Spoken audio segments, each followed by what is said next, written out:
Well, I almost get so distracted just even watching that video. What is up, everybody? You are tuned into another episode of Binge Buddies. I am your host and producer for the day, Tony. And coming in hot from your latest 1980s ski movie of the slopes is Manny, dude. What's up, Manny? What up, what up, what up? Look at those shades, baby. I know, I literally, right as you were doing the intro, I'm like, I don't have my sunglasses. And I don't have time to go outside, so I decided to go with the cool boys. Yeah.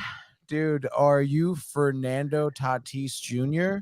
That's exactly who I have no idea what that is. For the Padres, dude? Sure, Did right you now get busted last season for taking performance-enhancing drugs? PEDs? I don't know, bro. Do you inject steroids into your buttocks? Always. Well, what a great episode we have for you guys today. So much going on in the world of movies and television. Obviously, you know, Oscars this weekend, so we'll be hitting up some Oscar odds for you, telling you where to place your bets. We're going to be reviewing Poor Things today, which is going to be very interesting. Obviously, you know, nominated for Best Picture here, Emma Stone, Best Actress, whatever, as well as, you know, some obviously, you know, rapid fire news, new Nicolas Cage out there, some more trailers, stuff like that. So a lot to get to. I'm pretty pumped for the show. Don't know about you, Manny. It looks like we have some fans. Josh B says, "What up, fam? What up, Josh?" Pumped for showtime. And then Josh B saying, "Bret Hart style. What's up, dude?" He's talking about your shades. Oh, I know. I know Bret the Hitman Hart, baby. Bret Hart. The sharpshooter the shit out of everybody. Dude, the sharpshooter, dude. Let's see. You ever seen it? You know which ones he's talking about? They're not as good as his, but no. But they're I mean, it's pretty similar, dude. We're pulling it up right here, right now. Show it. Show the people. Feel it out. Show it to me. Show it to me. Bang, Josh. Oh wait, no, hold on. Sorry, I didn't do the bang yet. Bang, didn't bang. Coming in for the bang, baby. Bang, bang. Whoa, dude, there he is. We just need to get you that outfit now, too, dude. Dude, I'll wear the singlet. 100%. I'll grow my hair out too. That's funny. Oh, sorry, I almost took you out. That's funny because of this, and then because of that, dude, and then because of this, because of that, and of this. Oh, that's what I was looking for. There it is. Look at that. This is a nice one. I like this one. Bret Hart, dude. Is that Bret Hart next to me, or are you just happy? I'm just happy to see you, buddy. Super all right, happy. Dude. Yo, you should have. You should. All right, what are we jumping into, bud? All right, so the first thing I want to jump into, obviously, because I feel like it's the hottest issue here, Oscar odds, baby. So like I said, Oscars this Sunday. Right, at 7 p.m., I believe. At 7 p.m. Which is a little bit early. Yeah, I feel like normally it's at 8:30. Yeah, and then it goes for... Like the red carpet starts at like 6:30. It goes for like 4 hours. But I feel like in the recent time they've been good job speeding up. But so yeah, you said ABC. Of course, we have Jimmy Kimmel hosting it for I believe the 4th time. That's impressive. What do you think about Jimmy Kimmel before we get into the odds? Actually, I thought that was. What do I think of Jimmy Kimmel? I mean, I think he's funny. Yeah, I think he's had a few little gimmicks. I don't think he's Ricky Gervais. Definitely not Ricky Gervais. And Ricky Gervais is just way funnier in these situations. I don't know. I mean, he tends to have like little skits, and let's see if he does the Matt Damon thing again. You know, now that Matt, you know, there's always something there's always a lot of regurgitated jokes. Yeah, I will say, I feel like you said, his skits are okay. I don't know. I'm not a big fan of him, especially growing up late night. I was always Letterman, Jay Leno, Conan O'Brien, Craig Ferguson, even. Yeah. I would even go to the Carson Daly's late night show if I did Jimmy Kimmel. Interesting. But that's just me, man. Maybe I just don't have enough exposure to him. But I thought Oscars. I don't know. I just think he's just too bland. He's very vanilla. Ooh, okay. I see. I see what you did there. But that's just me, dude. That is just you. Keith said he'll be back on. By the way, I got to pick up my offspring at daycare. Good luck with that. Drive safe, dude. Yeah, my offspring is being watched right now. Yes. Yes, dude. You know what that's like. But anyway, let's pull up the odds here. Here we go. 2024 Oscar odds here. And you can obviously, you know, like bet on. You can bet on FanDuel. You can physically bet on FanDuel. I think like Fanatics does it too, I believe. They're pretty big on it. Yeah. But anyway, so I'll pull up the odds here. It looks like for Best Picture, we have Oppenheimer as the favorite at -5,000. Okay. And then we have The Zone of Interest and Poor Things both at +2,000. Their second favorite. And then you have Holdovers at +2,500. Yeah. Anatomy of the Fall +5,000. Barbie +6,600. American Fiction at +8,000. Killers of the Flower Moon at +10,000. And then both Maestro and Past Lives are least favorited at +15,000, which is pretty interesting to me. Yeah, it's pretty much what we've said. It's pretty much what we've seen, kind of. Yeah, I feel like, I mean, Oppenheimer, the heavy favorite. I mean, I think they're gonna win too. I mean, we said that. I really don't anticipate any other movie winning, but I am interested in the fact that Maestro is last, or that's the least favorite, actually. I would put some money on Maestro, maybe as an upset. Really? You know why? And it's, I think, more because of the fact that it's just like it's one performance that was good, but I don't think it was great compared to some of these ensembles that and the movie itself. I mean, it was just one part. It was a good looking movie. It was fun, but like, dude, I'll take, after seeing Poor Things, dude, I 100% agree with this. Like it like, to me, it would not be, it wouldn't beat The Holdovers, to tell you the truth. I don't think it would at all. And I think that Poor Things, the way that it was shot, the way that Emma Stone, thank you. I blinked that hard. The way that Emma Stone played that character and the way it was shot, and it was just, we're going to talk about it, but if it can't beat out that, there's no way it's going to beat out Oppenheimer. You know what I'm saying? Like, even Killers of the New Moon, like, truthfully, the acting, the storytelling, it was just a little bit more elevated than Maestro. And then you jump into like the black and whites thing, Emma Stone and Poor Things, they did the black and white thing really well too. They did do it really well.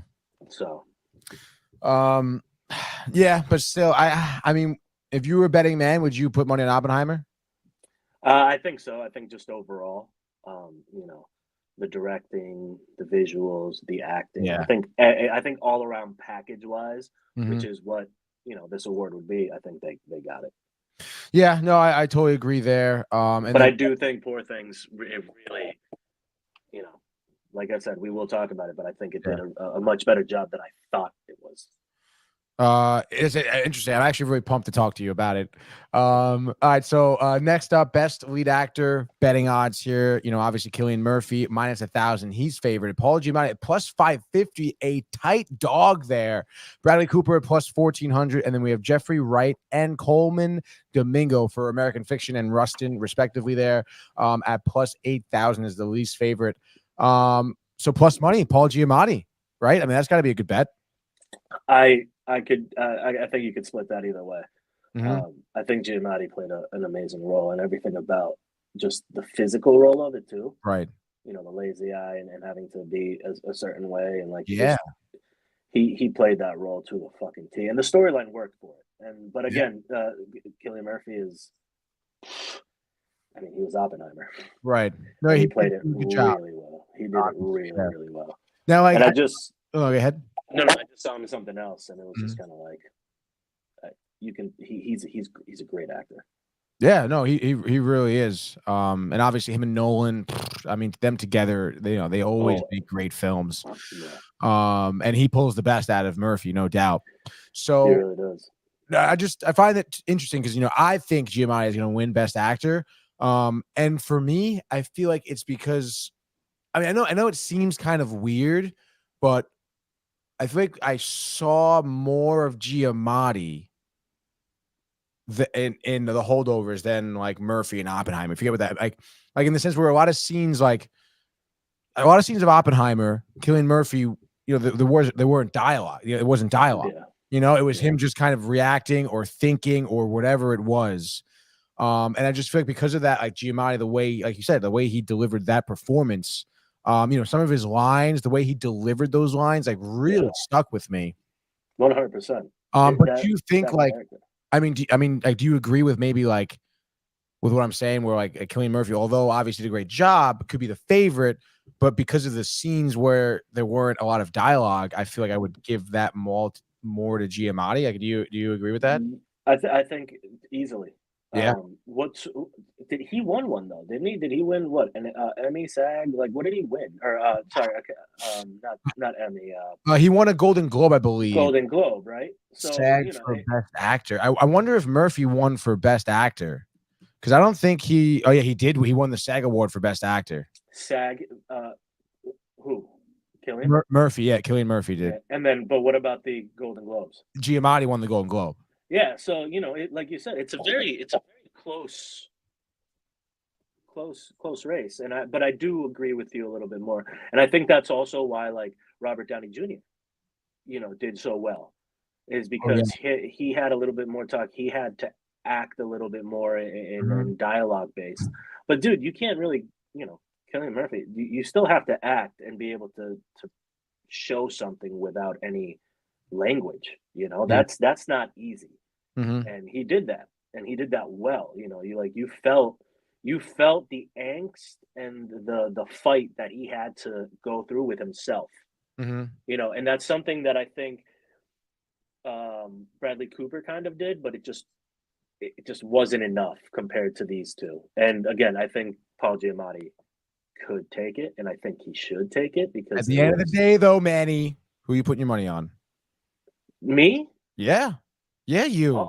Dude, I'll go with Giamatti. No, yeah, me too. I would second that. I'll go with Giamatti. And 100%. Dude, I mean, plus money too is a safe bet. Bet 100, get what, 550? Every it's plus 550. So like that's pretty sick, dude. Yeah. Put a couple shekels up there. Shekels. Be a nice payday there, Manny. I know, but again, it is the Oscars. You never know. Sometimes they tend to sweep a little bit just because the big, the big award might be going to them. So we'll see. Yeah, no, we will see. Have you ever bet on the Oscars? Probably not, right? No, I've never bet on the Oscars. No. Yeah, no, me neither. And I only started betting in general like 2 years ago. So okay, dude. It'll be interesting to see if I can find it, because I'm only on FanDuel right now. So right. if FanDuel has it, maybe I'll throw down a few pesos. Yeah, you should, dude. Speaking of a few pesos here, we're moving up to Best Lead Actress.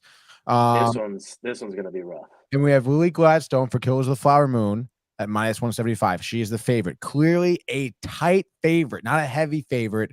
And you have Emma Stone as a tight dog here, +125. And then it gets pretty significant. Sandra Huller, +4,000. Carey Mulligan and Annette Bening, respectively, at +5,000. Nah, it's either Emma. It really is. All right, so Lily Gladstone, you'd know more than me from her performance. She did a really good job. Yeah, but you know what? It was very, very different. Like, we'll talk about Emma Stone in the sense of like, she had to act like a child for most of that film and still like be able to convince us that she was able to be an adult, or that she was turning into an adult or learning things. It's a very interesting movie, like everything about it was strange, and she did a great job. But like Killers of the Flower Moon, what's her name? Just like there was so much emotions left and right, and you felt some shit with her a little bit more than I think you felt with Emma Stone. But I still, dude, Emma's performance was kind of crazy, dude. It was insane. It was really insane. I did not expect 3/4 of what I watched. No, I didn't expect the entire movie for sure. Lily Gladstone, by the way, won the Golden Globe and the Emmy for Best Actress. Yeah. So, all right, not the Emmy, the SAG award. Yeah, the Golden Globe and the SAG. I get it. It's if she doesn't win it, it could be a little questionable, but Emma Stone is so high up there with her. I know, and it's kind of crazy because Lily won both those awards, and she's still like not really that favorite at just -125, which is pretty crazy. Yeah. But I guess we'll see. I would if I had to put my money on it, I would probably go with Lily Gladstone. Yeah. Yeah. And it's also, it's the what's the name of the group that runs the Oscars? The Hollywood Foreign Press. The Hollywood Foreign Press, and sometimes I also see it as it is international too. Right. And it was a very, I don't know, it could go either way because of the artsiness and the drama Mm-hmm. and just the intensity of Emma Stone's Poor Things. And what's his name? Willem Dafoe. No, I mean Willem Dafoe was great in it also. Mark Ruffalo. Mark Ruffalo, I think, helped her in that role, in the fact of just like the way she played off of him, the way she was treated. Right. It gave her a little bit extra, I think. Yeah, Ruffalo's a good actor. Not a great Hulk, but a good actor. Great. I think he did. I mean, we'll talk about that after, but Yeah. I think he did great. All right. So speaking of Mark Ruffalo, let's go to Best Supporting Actor here. Clearly, Downey Jr., the heavy favorite, minus 5,000. Yeah. He swept the board so far for Best Supporting Actor. Ryan Gosling's in there for plus 2,000. De Niro as well as, and Mark Ruffalo. And then we have Sterling K. Brown for American Fiction at plus 3,300. I mean, dude, it's so hard not to go with Downey Jr. and just go chalk here, right? Yeah. You got to go. Unfortunately. I think Ruffalo did a great job. I think De Niro probably did a little bit better job. But again, Ruffalo just I just really liked him in this movie. No, honestly, me too. He did do a really good job, dude. Yeah. And I hated him. I liked him and he was fun, and then I hated him. I hated him from the second I saw him, dude. Yeah, there was a little. I mean, he was being kind of like, he was a slime bag, it made sense with her journey throughout that movie. So, but still, RDJ is probably going to take that one. Yeah, I would say hands down, put your money on it. If Ryan Gosling sneaks in there to win it again, we're coming in on Tuesday dressed as Ken. Okay, without a doubt. And I'm going to be Ken enough for the day. Fuck you, Manny. Honestly, Manny. You fucking enjoy it. I will enjoy it. And you know what, dude? I'm going to get Mike to be my Barbie. That's right, I bet right there, baby. My Barbie. Oh, my God, he's there. He is there. He just popped in here. Oh, sorry. I like chalk, too. Yeah. I used to love chalk when I was a kid. You used to eat that chalk? No, I never ate chalk. Just played with it, drew and stuff. Did you eat the glue? You ate the glue, didn't you? You ate the glue with the chalk as your utensil. Kind of like Fun Dip. No. Oh my God, Fun Dip, dude. You're bringing out some good stuff. Dude, love Fun Dip. Let's go to the candy shop. Let's go. I'll let you get the Fun Dip. I'll take you to the candy shop. Lollipop. Oh, I know. I know. Don't you stop. Go until you hit the spot. Whoa. They don't make Mikey used to, Mikey, huh? No, they do not. Yo, my bad. All right, so I'm sorry, I lost my track a little bit because Michael distracted me. Best supporting actor, Robert Downey Jr., hands down, RDJ, gonna win. Best supporting actress here. We have Divine Joy Randolph for The Holdovers, the chef, Emily Blunt and Oppenheimer. First of all, the Holdovers minus 5,000 for her. Emily Blunt plus 2,000 for Oppenheimer. Bet the mortgage on Emily Blunt. I'm telling you right now. You have Danielle Brooks for The Color Purple and plus 2,000. America Ferrara and Barbie for plus 2,000. That's outrageous. And then Jodie Foster for Nyad plus 3,300. Nyad, I believe, is on Netflix. I could be wrong, but that is a movie I'm trying to get to this weekend. Probably not the busy weekend. Who knows? But Jodie Foster, hey. And then Emily Blunt. I mean, I say put your money on Emily Blunt because she was just phenomenal. And if the Hollywood Foreign Press doesn't see that, there's something wrong. What do you think? The woman from The Holdovers, man. I know. Didn't she just win the SAG? Fuck, I think you're right, dude. Yeah, dude. She might take it. Do you think she will? Like dude, that, her role was like small but so significant. It was in the molding of both of those guys. Fuck, she won both. She was the reason. Globe. She was the glue that brought those two together, and she did a great job. Was the glue that kept Oppenheimer's feet on the ground, man. Yeah, but you're just see the movie, Michael. You didn't see the movie. Did you see the movie? You saw the movie, Manny. Yeah, I know, but still, it was that wasn't. That was the character. That was the real life wife. Right. She did that. She did a good job acting as her, but I think the role just worked out way better with. God, maybe I'm biased. I guess maybe you might be. Whatever, dude. All right, moving along here. Let's keep it flowing and going. Original screenplay. I mean, I guess we don't have to really do these. Yeah. Original screenplay, I guess you have Anatomy of the Fall minus 200, Holdovers plus 150, Past Lives plus 1200, Maestro plus 4000, and May December plus 4000. This is when we start to get the movies I don't really understand or have seen. But best original screenplay, I would say the Holdovers are plus 150. I didn't see Anatomy of the Fall, but the Holdovers, that was probably the best thing I thought from the movie was the writing. Yeah. Anatomy of the Fall, though, is that the favorite? That's the favorite, minus 200. So a tight favorite. I get. Who knows? Who won the SAG? Let's see. Best original screenplay. I think the Holdovers did. The Holdovers. Again, it gives you a little bit of a look. It's writing. I'm not the best with that. I never get that right because I'm not really sure sometimes what they consider the best writing. To tell you the truth, so. Yeah, I can't best original screen. Do they? I can't even see. What the hell, dude? You know, the other ones were so good. All right, then skip over it. Let's do over it. Let's skip writing. Let's do directing. Is there a directing? Let's see. Visual effects, original song, original score, cinematography. That should be Oppenheimer minus 2000. Poor Things is at plus 900. Dude, I don't know how the fuck you don't put Poor Things as number favorite. One. I understand why Oppenheimer, but still, dude, the complexity, the visuals of that movie in this, like, it wasn't real, but it also wasn't fully fake. You know, like they're going to Lisbon, they're showing, like, you would see when they were on the boat, you see like this fake, weird, but it made sense to the whole story. So I don't know. I would love for Poor Things to win because it was like, again, we're talking about it later, so I don't want to get too into it, but it was I was fascinated by their choices, truthfully. Yeah, no, me too. I would say Oppenheimer because it's just more practical and actually like I don't know. I mean, Poor Things, a lot of those shots is that like done in post? Like, no, dude, those are lenses, man. Most of that stuff is just the type of lens you choose, which again makes you,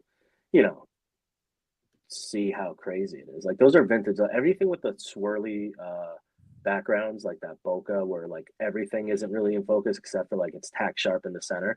Those are like old school lenses usually, and it gives you that type of look. Interesting. And it makes you feel a different way because it is a very jarring. And then all the wide fisheyes that they did, they did full 360 fisheye, or full 280s, I think it is, or whatever.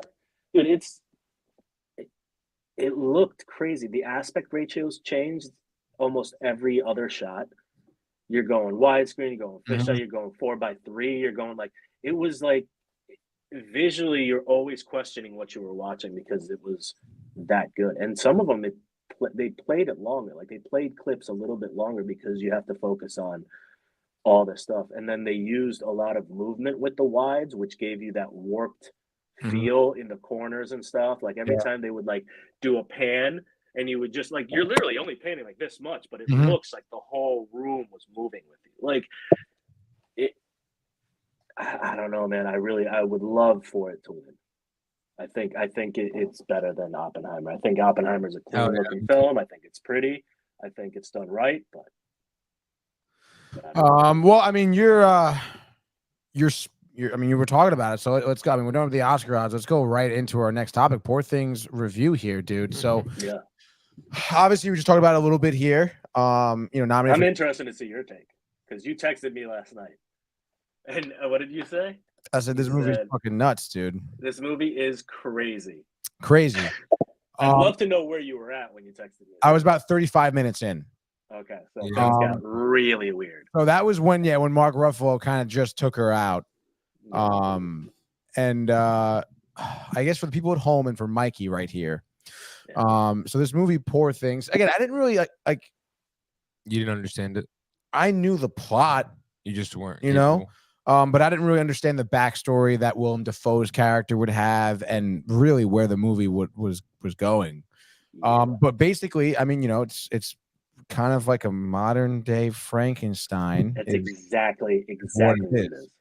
And Willem Dafoe plays this doctor who's like an actual medical doctor. He's teaching, right? That's how the movie starts, teaching in a class, lecture, whatever, showing in like an old school. Old school. This is like, again, you can't really imagine this is, I don't know, the 20th, 8th, 19th century, maybe.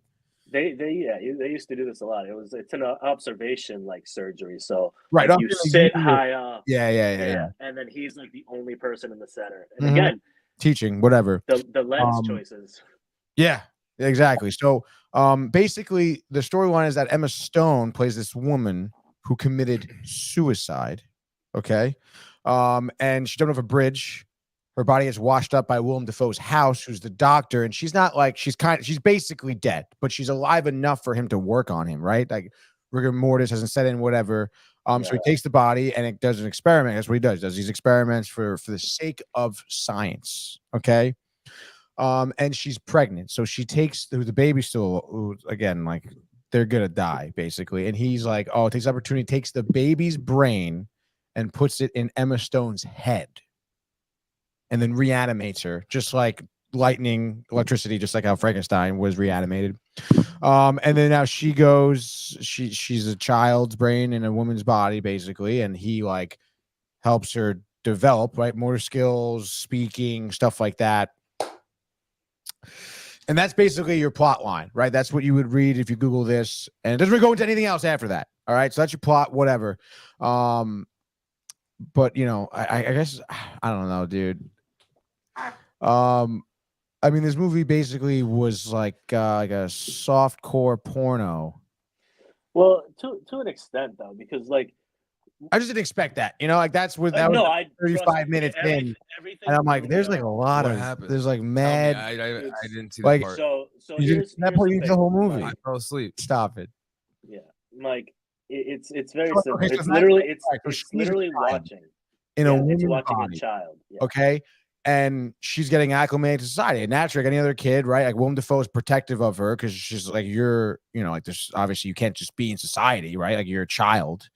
So like he's keeping her in the house, kind of like almost like Truman Show-esque here, where she isn't like he lies to her, tells her that like her parents were killed in whatever. And you're an orphan and you were left on my doorstep. And that's how you came to me. And tries to shelter her like that, and naturally she's like, oh, I want to go out to the world, whatever, blah. And she starts to discover, like any other human, right? Like fucking sex, dude. That's like a huge theme here. So that was the other thing too, though. The doctor, first off, she calls the doctor God. Yeah, that's so like that almost that gives you your call me God. Yeah, it's a creator thing now. Yeah, exactly. He makes there's a lot of like themes and like satire and I guess like societal like messages here. He obviously is a man of science, doesn't believe in God, he questions God. I mean, there's literally animals that have different animal heads. Like there's a duck that has a dog's head, or a dog's head that has a duck's head. Yeah, and you see it. It's Frankenstein. You can see the stitching on the heads. Everything. And it's a very wild house that he has. Wild, like Jim Carrey's house in Series of Misfortune of Unfortunate. Exactly. That type of house, Yeah, and so then he ends up the father ends up hiring this guy to pretty much keep on note taking, because he's still watching her, a student, medical student. A medical student. He's like learning about how crazy this shit is, and just like, so he's trying to just take notes, figure out what her progression as as a child, but in a woman's body. And then, like you said, things start to get a little crazy, because then she starts finding stuff out. Like she's a 13-year-old boy. She finds herself, right? And she starts, figuring out that she can, have pleasure by herself, and she finds sex. Why is his face like that? So yeah, that's what I was gonna say. You start to get a good look. You start to learn about, Willem Dafoe's backstory, and this is exactly this is how you see him. His face is all fucked up. Yeah. Because his dad was exactly what he was, a medical surgeon who operated on his son to learn things about science and the human body. So like he is a eunuch, like he has no balls or penis.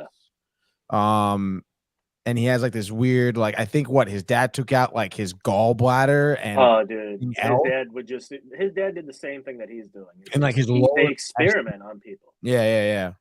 To see what's in there, like how does the body work? Right. And you mix body parts with different humans, mix body parts between animals. It's fucking creepy as shit. Very fucked up movie. Like this movie had me fucked up last night. Couldn't really go to bed for a little while. Oh, dude, I fucking loved it. I loved every moment of it. And then you see that's where like honestly for me that's what I was like kind of weird. When like like the medical student like falls in love with Emma Stone. Well, you gotta think, but throughout the movie you figure out like that's how you find out that he's a eunuch. Was like, don't you have those feelings? He goes, yeah, but it doesn't matter. Like I can't do it. But that's where it starts turning into like. You're seeing a person that has full innocence start to realize that the world is fucked up, that people aren't just nice, that like all this stuff, and that she can use herself, as her body to make money. But in her mind, everything is so clinical. There's no emotion to these things, and that's kind of part of it too. And that's how her father was, and that's how his father was. Not really her father, but God. Creating, not seeing certain things, and he was trying to hide her from all that shit too. Because you start seeing her turn into a little bit more of an intellectual as the story goes on, and that's the whole. I think that's where the story goes. It's like you're seeing this evolution of someone that was like, it's how you perceive everything. She had a bad influenced by what's his face by Mark Ruffalo's character, but still it drives him crazy because of the fact that she is so straightforward with things. She says exactly what's on her mind. Right. Like she's like, hey, take off your clothes, let's do this.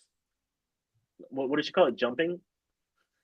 Like aggressively jumping or whatever. Aggressively jumping. It's like, yeah, that's what she calls sex, is aggressively jumping. Like that's yeah, dude.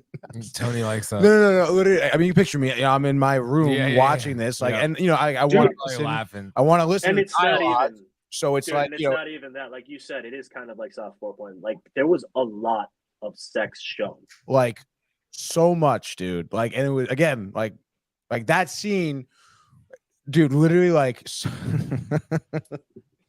it was funny because it worked, though. It did work. It's just like, I don't know. I thought the movie would be, it's just not what I thought the movie was about. Okay. I'm not saying that's bad. I love it. I get the message too. I love the story. It's tremendously told. Yeah. But like, again, like right at that part where she leaves with Mark Ruffalo, and it's just like a montage of like them having sex, and then like they're kind of traveling, whatever. It was just interesting to me because like, even the kid was like, don't you question, like, she's a child, it's a child's mind. Like, how am I gonna, because Willem Dafoe asked the medical student to marry her. Yeah. And then drops some like, binding contract. That's who Mark Ruffalo's character is. The lawyer comes in, sees the woman, wants her, they leave, she leaves with the guy, but she doesn't understand what marriage is. She's like, oh, we're still engaged. Like, I'll be back, but obviously we all know what's happening here. And again, like that, story of like self-discovery and whatnot. And yes, the way it's told, Emma Stone does a great job. She really does. Like, she does a really good job, like playing that role. Oh my God. The way she walks, the way she did everything, the way she was a marionette doll. Yeah. And then her face was literally just straight the whole time. Like there was nothing, like, again, it was very matter of fact. It's like, hey, I found that I can make money from having sex.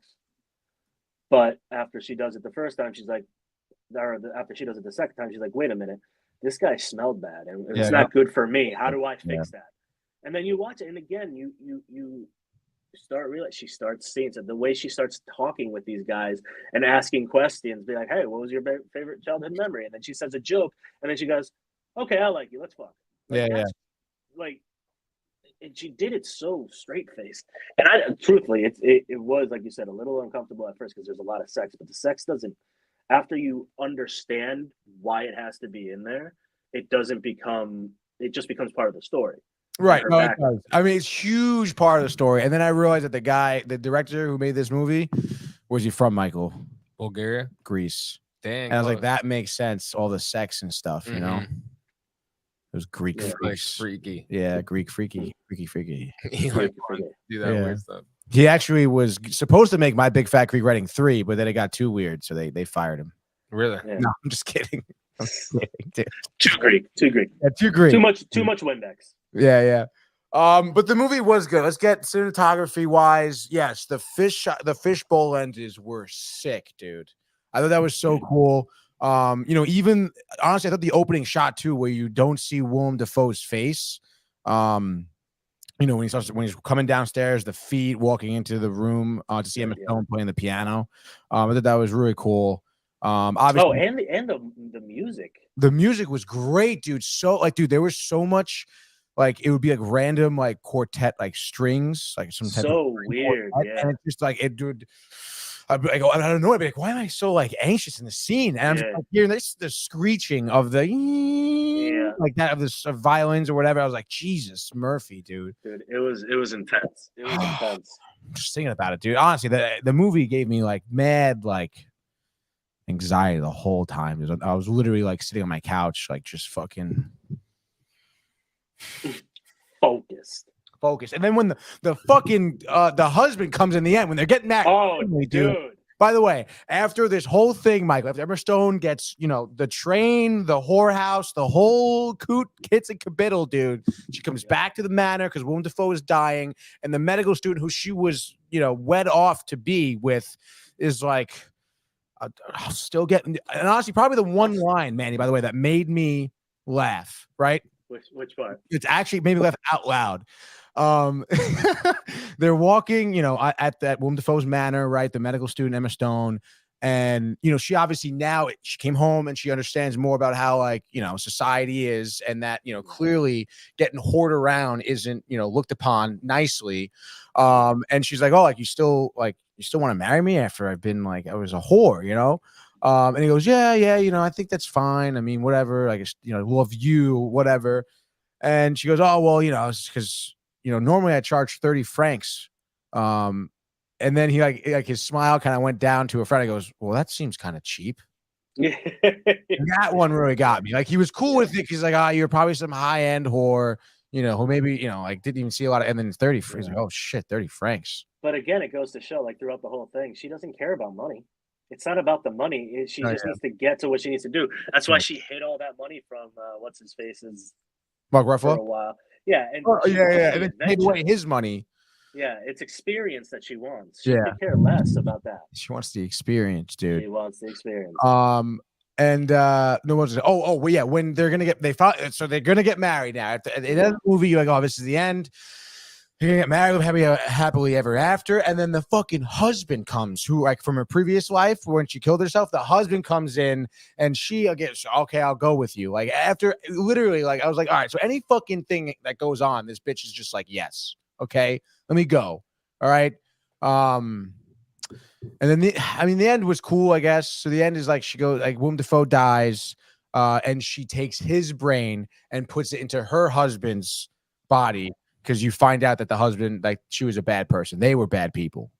And again, then there's your, like, I guess. Oh, and they create another one of her.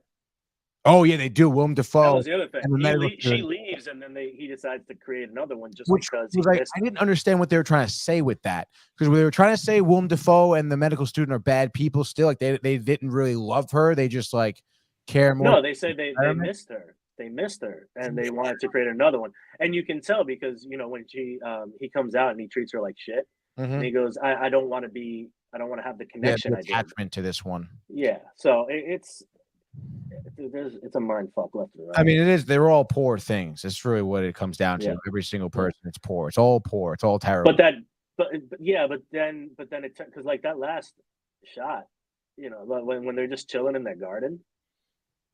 Yeah. I mean, that's. I didn't really get happiness from that, though.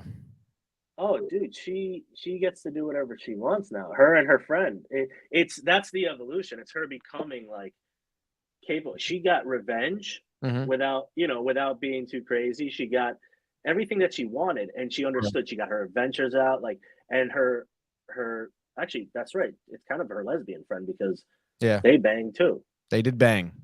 And it was more of a like check out what a woman can do for you type thing. And she felt again, it's all about her experiences going through her life, and you're seeing almost like from a baby up until this point, like you're seeing that like life happen and the brain working through all these problems that for her are simple problems. There's no complicated anything. It's like, oh, I need money. Oh, this lady said that if I fuck these dudes, I'll get $30. Yeah, let's do it. Like there's no, and you can tell when she goes back to Mark Ruffalo in that like park area, that scene, and she goes, "Hey, I bought this." He goes, I had sex with this guy, and he's losing his shit. And she goes, "I don't understand where you're getting mad here. We need money. I did this." And that's like, and I think that's how the ending makes more sense. It's like she's finally thinking for herself. She did everything that she needed to do. She went with him, but she ended up, doing what she did, which was replacing his brain and all that shit. So I don't know. I'm still a little mind blown by it. Yeah, me too. I feel like I could watch it again and pick up like a bunch more stuff. Yeah, probably. Yeah, definitely, because I know what's coming too. Yeah. It was a pretty crazy movie to watch late at night. I'm not gonna lie. It was. Like just talking about it right now. Yeah. Then you see Emma Stone in like 50,000 different positions getting banged out. It was crazy. Nah. It was crazy. But here's the funny part. She's doing it, and the whole time her face is like this. Eyes are like it's so weird. But that's the thing. That's why I think her acting was amazing, because you're seeing her think. You're seeing her think throughout this whole thing. Every time, every different guy, it's like you can tell what her emotions. She's like, "This is really weird. I don't." Oh my god! When the guy came in with the kids, this guy brings his 2 sons into the whorehouse, and is like, "They're of age. I want to teach them how to have sex." But then she finishes off with, "Well, you know what? It's a good way. You can either stick a finger up his ass or you can choke him out." And she's choking the father out, and he comes in like 3 seconds. But it shows you like feels awkward, but she's like, "Well, you know what? Yeah. It's a teaching moment." Like to her, it makes sense. Again, he's paying for a service, and that's what she's doing. So it doesn't like not compute in her head. And you can tell the boys too. Like there was one kid that was just like writing notes, and then the older one was just like, "What's happening?" So, again, very awkward, strange moments, but I don't think you can take out certain things in that film and still make it as good as it was. I think it needs all those parts. No, yeah, I think you're right with that. What are you gonna grade it? Final score here. Probably like an 8.5. 8.5. Yeah, I'll probably get like an 8.1. Yeah. I just the cinematography alone was what got me. Yeah, it was great. I mean, the visuals, the color palette in the movie were great. It was the first time I was watching, like, really looking at it, because everything was so, like I said, the boat, like just the scenes, they just look like you're in a magical place. You're in a different spot. Yeah, it's Lisbon, Portugal, but you're like, it's not. It's like the sky was just weird and different hues of purple and swirly, and it just looked like another world.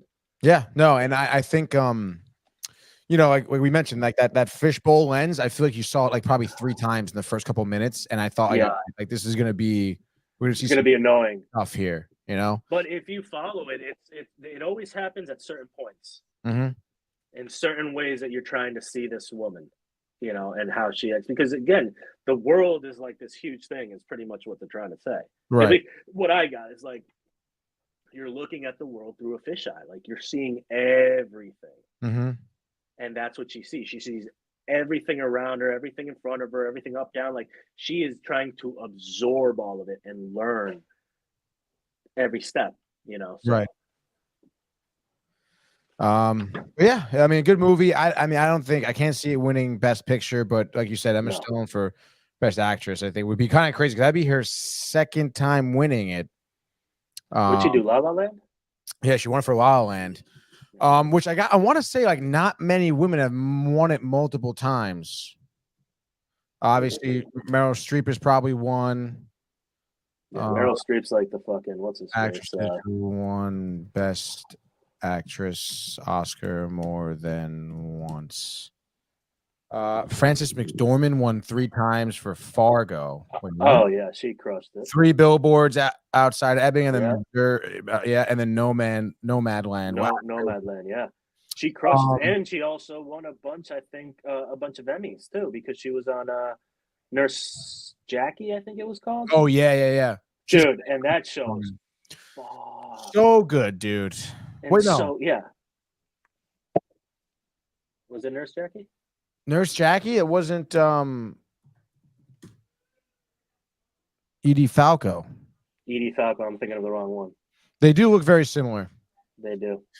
And then I can't believe Hilary Swank won twice. That's crazy.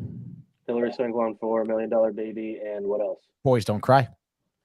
Oh yeah, wow. Katharine Hepburn won it the most 4 times. And what's his face already has like what, 5? For the guys.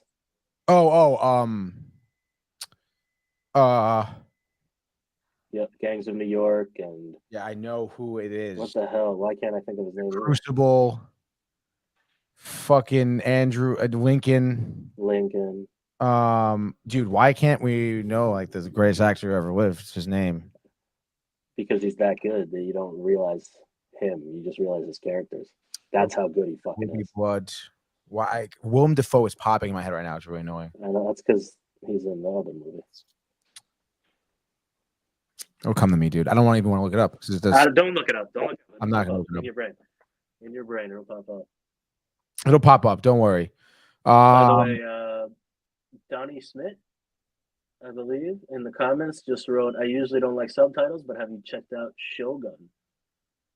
Oh, I heard great things about Shogun. I haven't checked it out yet, though. Someone else commented, I think, last week about it.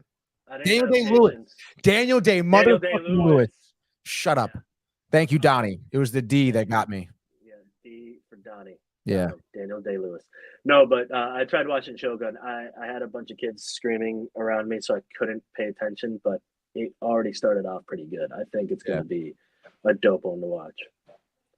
And it's an FX show, so like it is on Hulu, right? It's on Hulu. They tend to do really well with those things. Yeah, I heard great things about it. Yes, on Hulu. All right, cool. So that was Poor Things. That was. Excuse me. So we did Oscars. We did Poor Things. The guy who directed, by the way, he did that movie The Lobster too. So yeah, they do all those weird movies. Lobster was a little too weird. Dude, I love seeing my camera just move too much when I'm moving. Dude, it's kind of cool how it does that, dude. I know. Yeah, it does have a tough time keeping up with how speedy you are. Yeah. Whoa. Whoa. Manny's here. Wow, dude. Manny just installed a new PTZ camera in his office, and he hired his RJ to operate it for him. Yeah, Luca's doing the audio, you know. Yeah. Donnie Smith says, wife has got me watching Resident Alien as well as other shows, but really good that as well. I've heard good things about that show too. Yeah, good. I think Mike was talking to me about it actually. No, he was talking about Loud Milk, I thought. Louder Milk, first Louder of all. Milk. I think he mentioned that show to me again. Nice. But anyway, we have a lot to get to as well besides the Oscars and Poor Things, believe it or not. We have a couple of trailers that I want to talk to you about. The first one, which I guess we'll do the Nicolas Cage one, just because Michael is not here and I want him to see the Fallout teaser that we're going to get going on here. But here we have Nicolas Cage's newest film called Arcadian. It is a post-apocalyptic movie, and I believe his manager is the one who wrote this movie. So it should be interesting that, I mean, I would imagine, obviously not only does Nicolas Cage take any role that you can possibly give to him, but I would imagine his manager wrote this with him in mind. So it looks pretty intense. I believe it's going to be in theaters April 12th. April 12th, it's going to be in theaters, which is dope because another Nick Cage movie. And I heard that this is the cagiest Cage movie of them all. So what does that even mean? Exactly, dude. Put it on. Let's see. Let's take a look at it, dude.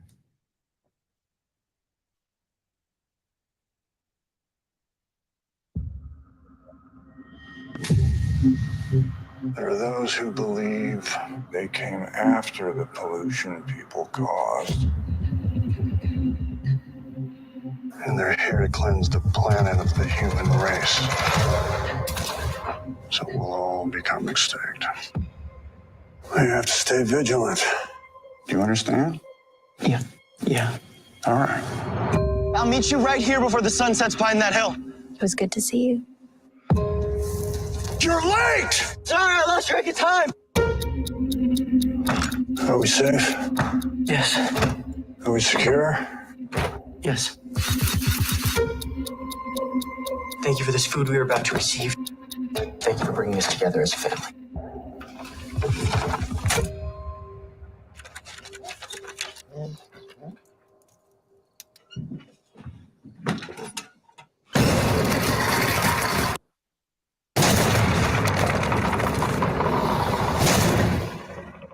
I don't want to hide from them anymore.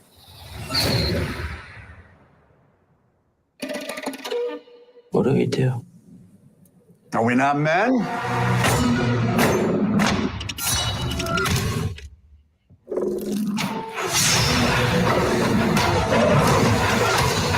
What are they doing? They trapped us in. They're showing up from underneath us.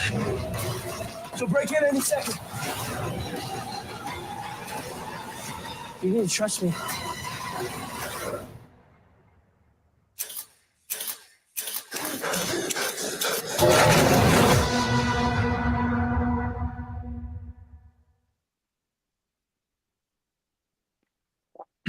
Manny, Don't like it? Don't care. Honestly, I don't really care either. And to be honest, And his one line is, "We are men, aren't we?" Or what did he say? "We are men." That's the one. tired of running. What are you gonna do about it? We are. Or are we not men? Are we men? So we stab the fucking wood. You stabbed the table, dude, Whatever. with a I'm knife. good. I'm good. I'm good. I'll pass. No need. Yeah, I don't know, man. I mean, I feel like from Nicolas Cage point too, I feel like I expected kind of more. Well, maybe in the movie it'll be more, but right now, Yeah. the trailer, it's a little garbage. I know, and I guess they didn't really disclose too much on like what it is, like why are we in post-apocalyptic, what's attacking, you know. But when I think of like movies like this with like the Knowing, for example, that movie, Yeah, I feel like they fucking fail most of the time. So, but you know what? Nicolas Cage is one of those dudes. I think he just takes anything that he enjoys and that he might be part of. And like you said, his manager wrote this, so who knows? the man does enjoy a good acting gig. I mean, the last one he did, the last one that's supposed to be coming out, the one where he's in everyone's dreams, is supposed to be really good. So, Yeah, what the hell is that movie called? I don't know, but it's going to be out either on Peacock and Paramount or somewhere soon.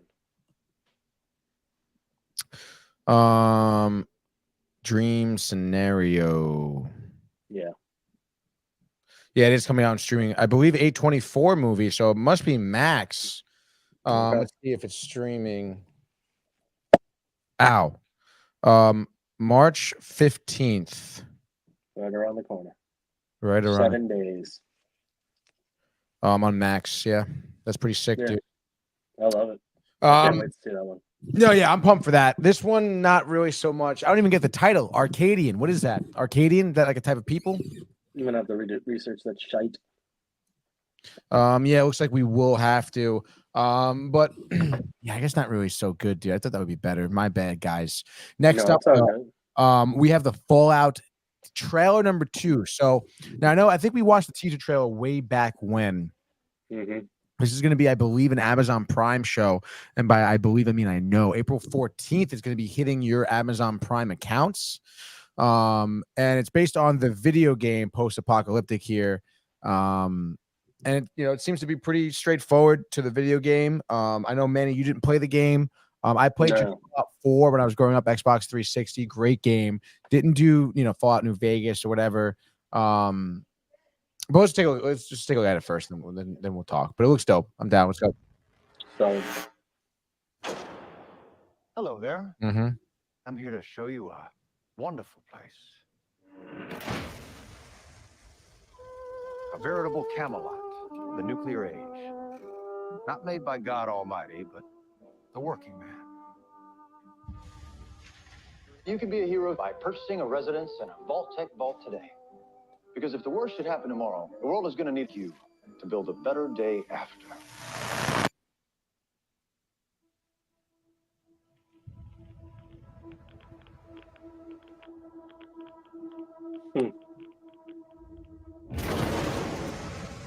The mission of the vaults should be important to everyone.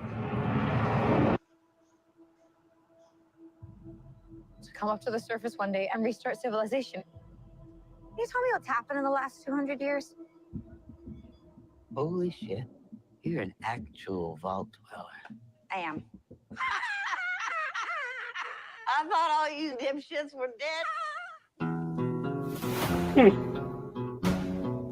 What you're doing is insane. I don't set the world. It isn't like the vault out there. It's big. I just want to start. I've had a rough week. Practically every person I've met up here has tried to kill me. I'm simply going to harvest your organs. You need to go home. You come from a world of rules, of laws. You should not be alone. Why did you join the Brotherhood? To hurt the people who hurt me? People are going to come after you. Ain't much stays clean up here, Volty.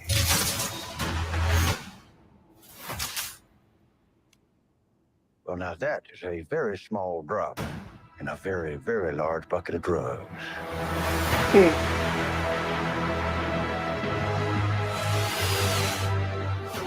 Look out at this wasteland. Looks like chaos, but there's always somebody behind the wheel.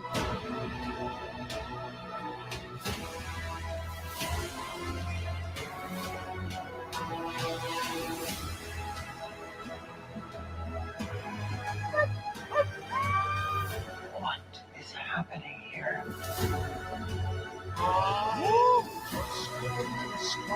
Everyone wants to save the world. They just agree on how.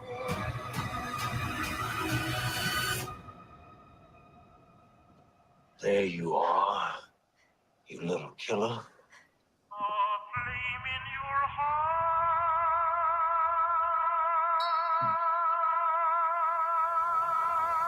April 11th.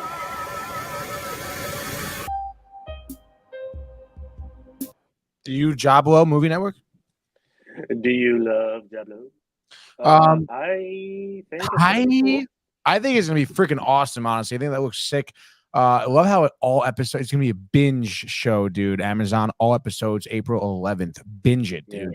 Binge I it. like the fact that I didn't play the game because now I can look at it completely different. Just like Last of Us. It's Yeah, gonna be. I know, dude. You asshole. Yeah, but it also could be bad. You know, it might not be something that.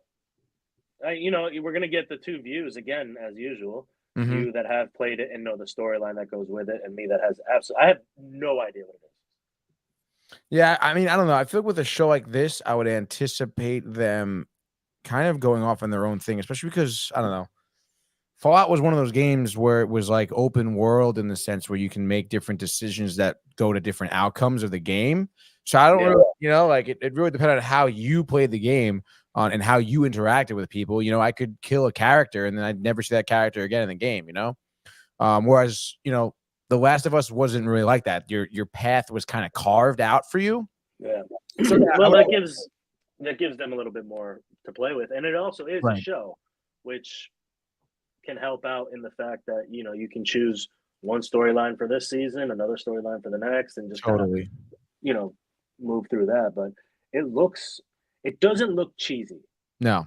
You know what I mean? And I like the fact. I mean, a lot of people have already played the game, so they've seen this new look of Apocalypse. But I think it's nice that it's not like zombies. You know, it's like there's actual people, like Mhm. people who survived it up top and not down low. So, I think it'll be dope. Oh yeah, no, I think it's gonna be great. And like you said, it is a different take on the apocalypse. And also much like in The Last of Us, it's way after, like society has already been kind of established underneath in the vault. There's been regular, surface dwellers up top as well, Michael. So I'm pretty dope, and I'm pretty dope. I'm pretty. You are pretty, dude. You're pretty dope. I am pretty dope. And then Donnie Schmidt here says, really enjoy the games, but totally fucked up Halo. So hoping they do this justice. I have high hopes because of The Last of Us was a solid show. Interesting. I never really got into Halo because it's on Paramount. So I heard I haven't heard much about it. The little bit I have seen, I heard it was okay. It's tough. Sci-fi is tough, man. I know. And especially like not only sci-fi, but also like attacking a franchise, like a video game franchise specifically too. People have grown up playing Halo, playing Fallout, and like I said, they played it. They feel like they lived it. Some people, Yeah, but they're just now Hollywood's just jumping on the whole video game trend. Oh so yeah, we'll see. Mm-hmm. We'll see what happens. We will see what happens, dude. But it should do well, I think. No, yeah, I think it should do well as well. I think it's gonna be up there with like what's the one that was on Peacock? Twisted Metal. Twisted Metal, yeah. You mother bitch. I think it's gonna be good. I think it's gonna be good like that. It's gonna have a few things that you're gonna have some of the diehards being like, but overall, I think it's gonna deliver a cool outlook on the apocalyptic story. Yeah, and I think where they can hammer it too is like almost like in Twisted Metal too, like even though it's like obviously an effed up scenario and you're killing people, but there are people who go about it in like a comedic way, Yeah. Not to mention there are like again, it's like in Twisted Metal, like there are characters, like literal characters. Like I can't believe this guy even exists, Yeah. So yeah, I think it's gonna be great, dude. Love it. That's going to be it for our trailers for today. I know, Manny, you have watched some stuff that you want to talk about. Oh, I'll just mention them quick. Because we saw the trailer to Ricky Stenicki. Yeah, dude, you watched it. So like, and I watched it. Lay it on. Overall, it's fun to watch. You'll laugh. You'll get a few laughs. I don't think it was as funny as we thought it might have been. I think the storyline gets a little cheesy towards the end, but there are funny moments. There are moments that you'll laugh. It's not going to be your like great comedy, but it's going to be you might enjoy it. Zac Efron, the big follow up, dude. Zac Efron. Nothing crazy on him, dude. Yo, what about John Cena? Yeah, what about John Cena? He did okay, but again, he's John Cena. Like he's so goofy. He played like a really fucking goofy character, and there's some like dirty humor. Like he ends up being like this lounge singer that sings. He changes classic songs into like sex songs that were like already written that way. Kind of. He just makes them even dirtier. It's you have to watch it to understand. And he dresses up in so much random shit. You'll laugh. You'll giggle, but you're not going to think it's a great movie. Michael, over under 30 minutes and he falls asleep. He might. Stenicki. So I mean that's tough. Do you want me to watch it? Like, should I watch it?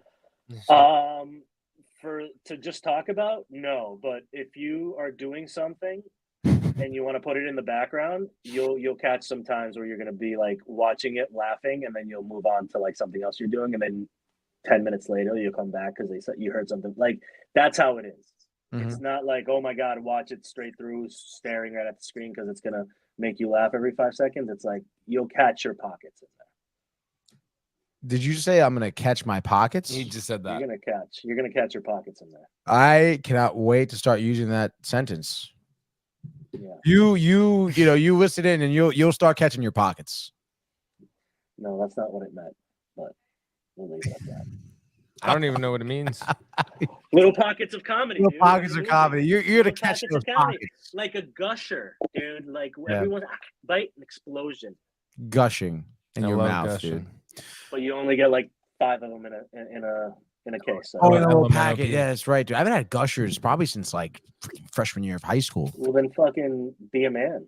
Do it up. Yeah, be a man. Nicolas Cage gushing. Yeah, gushing over blah, blah, blah, blah, blah, blah, blah, whatever the hell that movie was called. Arcadian. Blah, blah, blah, There it is. blah, blah, blah. Blah, blah, blah. But on the other hand, I watched the first episode of The Gentleman. Oh, I saw it came out last night. What do you got on it, dude? Dude, the first episode felt like a full movie. No shit. Full movie. That's awesome. It was pretty crazy. It gets a little nutty, but it's very Guy Ritchie. Of course. Like, you know, you got your very serious English humor. Mm-hmm. Lots of violence, lots of fucked up shit, crazy. You know, his fast moving cuts and like someone taking a shot here and then cut to the next person doing something else and then coming. Like it is pure Guy Ritchie, but the storyline, dude, it got me. It got me. I think you're gonna like it. Is there like a whole season out on Netflix? Yeah, I think so. Yeah. I think so, yeah. I should check it out this weekend. So much to fucking watch. It's unbelievable. I know, dude. That one you have to kind of sit and watch though, because I can't. There's a lot of it. Yeah, you can't just catch little pockets of it. All right. Just catching the pockets. Catching pockets, dude. Oh my gosh, that's so funny. All right, cool. That's all you got? That's it. I'll watch other stuff this weekend and we'll talk about it on. Yeah. Obviously, you know, Oscars on Sunday here. Let's get the Gentleman Show going on Netflix. That's what I'll watch this weekend. Just talk about it on Tuesday for show. Yeah, definitely think that's the one. FYI, dude, Full Swing season 2 is out. I don't know. Did you watch season 1 of Full Swing, or did you catch any little bit of it?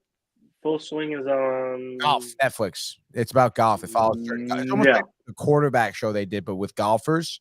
So season 2's coming out. Obviously, I would like to watch it. I know Brian's gonna be watching it. We're gonna have probably talk. I'm gonna have him on the Binge Buddies here soon. Talk about it. Dude, it's the same thing about, I know you talked, I don't know how much you guys talked about it, but the Jake Paul, Mike Tyson fight, the fact that it's on Netflix kind of is starting to blow my mind. They're really trying to bring in the sports. So Michael already paid extra for it. I bet he did. But yeah, it really is crazy. Netflix getting in on those sports stuff, dude. Yeah, I mean F1, the live tennis match that they did in Vegas with Rafa and what's his face, like it's gonna be interesting too. Which one? They did a golf tournament too. Yeah, dude, it's gonna go. Netflix. This is the next step. It's gonna be sports. It's whoever can take the sports are gonna be the bigger streamers. If Connecticut was smart, they would get a professional team and then give the broadcasting rights exclusively to Netflix. So they are getting a professional soccer team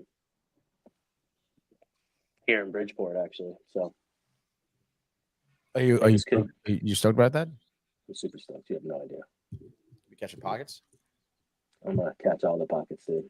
That's pretty awesome, dude. Why did you throw it like this? Are you fish hooking the pockets? Are you in a fucking... Did you see that zoom? Did you see that zoom on there? That was pretty cool. Yeah, that was crazy. On the fucking fish too. Dude, I get you a bucket hat. Looks like you'll be a veteran fisherman, deep sea fisherman out there. Dude, I feel like I have a bucket hat somewhere in my house, but look at it. Yeah, dude, man. I be catching marlin left and right.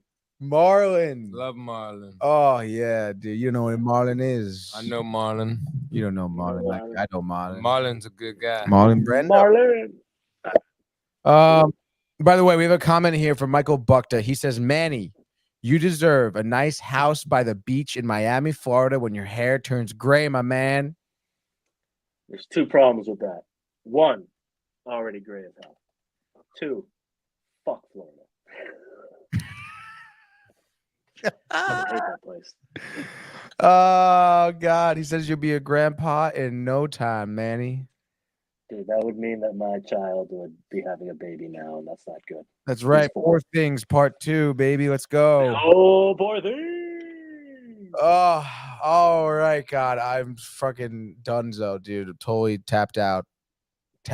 Dude. We got a good hour 10 in. Yeah, solid hour 10. I think that's pretty much it, dude. Yeah. Other than the Oscars, what are you doing this weekend, bud? Believe it or not, dude, I'm working a bunch of shoe hockey games this weekend. And hanging out with me. Oh yeah, didn't it start? Yeah. Tonight is I got crew call after this. And then Mike and I are gonna hang out. even though he doesn't want, I'm forcing him. Yeah, even though Mike so come cool. here and he's like, "Yo, let's hang out, and he doesn't want to hang out. I always want to hang out. Never. Oh, Cook, see, he's leaving me already. He's out. He's out. He's already out. See? All right. Well, let me know where you guys are watching the Oscars. Maybe we'll try to do something. Oh my God, yeah, I'm so down. Sunday night, dude. Yeah, we'll come hang out with you and Cuddle Fest. He didn't hear you. He said, "Can you say it again but louder?" I'm kidding. He heard you. I'm kidding. He's going up to the mic. So Mike. We can cuddle. Just like that. Just like that, so we can cuddle. Josh B says, "Great show as always." He says, "The best." But I want to thank Manny. Manny, what are you doing this weekend? How about that, Manny? Fishing, baby. Yeah. Oh no, straight chilling, baby. I got a little work to do, but I'm hanging. Let's freaking go, dude. All right, so what a great episode we had for you guys today. At least I think so anyway. Poor Things, the Oscars. Go out there, go watch Poor Things. If you haven't, watch it without your kids, please, Josh. Please watch it without your kids. And then yeah, dude. So The Gentleman on Tuesday, we'll talk about it. Obviously, Oscars, watch that Sunday night. Tuesday, we'll talk about it. See how our picks made out, dude. If we make any. Hey, and if we're hanging out together, you might see some live TikToks. Who knows? Oh, definitely, dude. Some live watch party action on the TikTok screen. Who knows? So you can see our reaction. Our reaction, action, full traction. Redaction, action. All right. Okay, let's kick off the weekend, baby. You are back here, Sports Port Monday, Screen Time. Everybody out today. Hey guys, Tony here from Downtime TV checking in. I want to thank all our fans out there who's been liking, subscribing, sharing our content. You guys are the best. You guys are our bloodline. You make us love what we do. Thanks again.